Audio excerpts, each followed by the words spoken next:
안녕하세요. 사진클리닉 곽은섭입니다. 사진은 카메라를 통해 빛을 받아들이는 과정에서 만들어집니다. 필름이든 디지털이든 이 과정은 같습니다. 그래서 빛을 준다는 표현이 바로 사진을 찍는다와 같은 뜻으로 쓰입니다.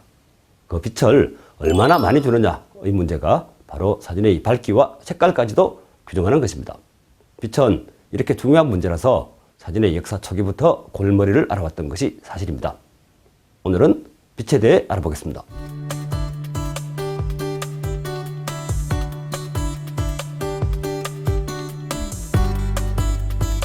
빛의 양은 어떻게 결정될까요?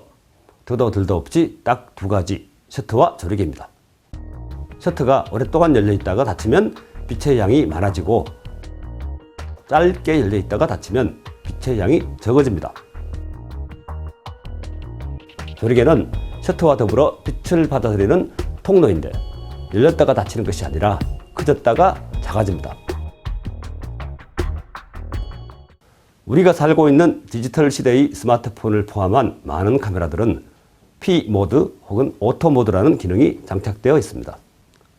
P 모드는 프로그램 모드라는 뜻이며 셔터 속도와 조리개를 조절해서 빛의 총량을 결정하는 방식을 프로그램화시킨 것입니다. 역광이나 복잡한 노출의 차이를 보이는 특별한 상황이 아니라면 P 모드가 제공하는 노출의 값, 즉 빛의 양은 대단히 정확하고 정직합니다.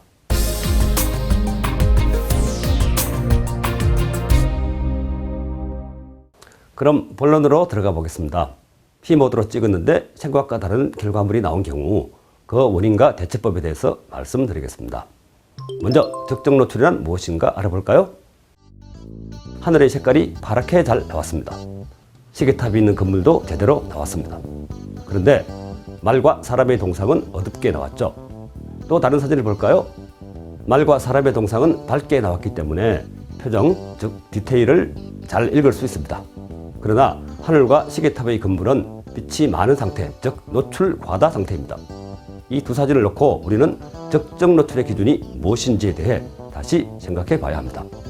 선택에 따라 하늘을 살리고 싶다면 왼쪽 사진의 노출이 적정한 것이고 동상의 디테일을 보고 싶다면 오른쪽 사진이 더 적정 노출에 가까운 셈입니다. 좀 다른 이야기를 드려보겠습니다. 만약 하늘, 건물, 동상의 빛을 모두 적당하게 살리고 싶다면 어떻게 해야 할까요? 플래시를 치는 것도 방법이겠지만 너무 멀리 있는 물체는 플래시를 쓸 수 없습니다. 시간대가 바뀌어 빛이 들어오는 방향이 달라지면, 그러니까 순광이 되었을 때는 하늘, 건물, 동상에 모두 고르게 빛이 떨어지게 될 것입니다. 이번엔 순광입니다. 찍는 사람이 태양을 등지고 찍었습니다. 빛이 직접 들어가니 검게 나오는 일이 상대적으로 덜 생깁니다. 이 세 장 중에서 가장 적절하게 빛이 떨어진 것은 어느 사진일까요? 역시 사람의 선택에 따라 달라질 수 있습니다.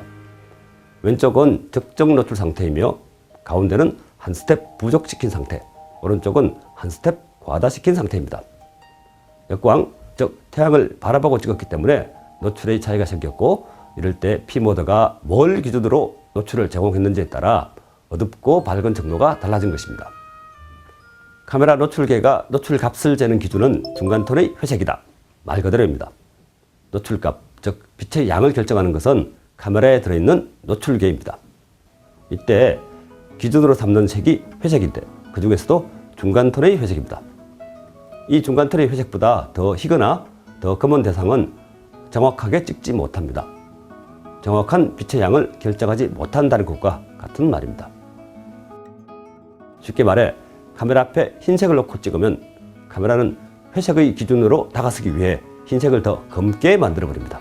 반대로 카메라 앞에 검은색을 놓고 찍으면 카메라는 회색의 기준으로 다가서기 위해 검은색을 더 희게 만들어버립니다. 이 사진은 분홍색 카네이션을 흰색 벽 앞에 놓고 찍었습니다. 노출은 자동으로 설정했습니다. 말씀드린 것처럼 카메라의 노출계는 흰색 벽을 보자 더 검게 만들어버렸습니다. 따라서 카네이션도 실제보다 어둡게 나왔죠. 이 사진은 한 스텝 밝게 찍었습니다. 여전히 실제 색깔보다 어둡군요. 이번에는 두 스텝 밝게 찍었더니 실제의 밝기와 거의 비슷하게 나왔습니다. 노출 보정의 방법은 조금 이따가 다시 설명드리겠습니다. 다음 사진 마저 볼까요? 이번에는 검은색 배경 앞에 놓고 찍었습니다. 노출은 자동이었으니 말씀드린 것처럼 카메라 노출계는 검은 배경을 보자 희게 만들어 버렸습니다. 꽃도 같이 노출이 과다되었습니다. 이 사진은 한 스텝 어둡게 찍었습니다. 이번에는 두 스텝 어둡게 찍었습니다. 거의 실제와 비슷한 검정색이 나타났습니다.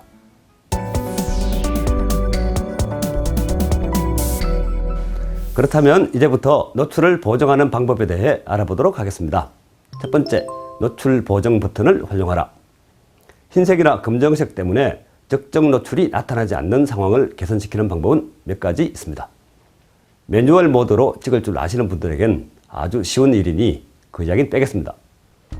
자동 노출 모드, 그러니까 프로그램 모드나 셔터 우선 모드, 조리개 우선 모드에서 이렇게 생긴 노출 보정 버튼을 찾아서 누르고 다이얼을 돌립니다. 카메라에 등장한 모든 버튼에서 플러스는 빛이 많아진다는 뜻이고 마이너스는 빛이 적어진다는 뜻입니다. 그러므로 사진을 찍어 보다가 눈으로 보기보다 어둡게 찍히는 상황을 만나면 플러스 쪽으로 다이얼을 돌려서 빛을 많이 주고, 반대로 사진을 찍었는데 눈으로 본 것보다 더 밝게 나오면 빛이 많은 상태이므로 마이너스 쪽으로 다이얼을 돌려주면 됩니다. 얼마나 돌려야 하는지는 상황마다 다르니 현장에서 각각 판단해 보시기 바랍니다.